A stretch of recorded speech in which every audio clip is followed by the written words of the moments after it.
April 17 na naman. Gigising si Noah ng 6 a.m. Kakain ng pandesal, makikita ang lalaki nag-aayos ng tricycle sa labas. Papasok ang nanay niya. Magsasabi ng parehong linya. Paulit-ulit. Eksakto at walang pagbabago. Tuwing araw na ito, parang kinopya mula sa isang script ang mundo. Sinubukan na niya ang lahat.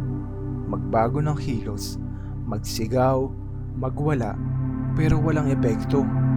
Ang lahat ay parang tape na paulit-ulit lang. Hanggang sa isang araw, napadaan siya sa dating simbahan. Walang tao.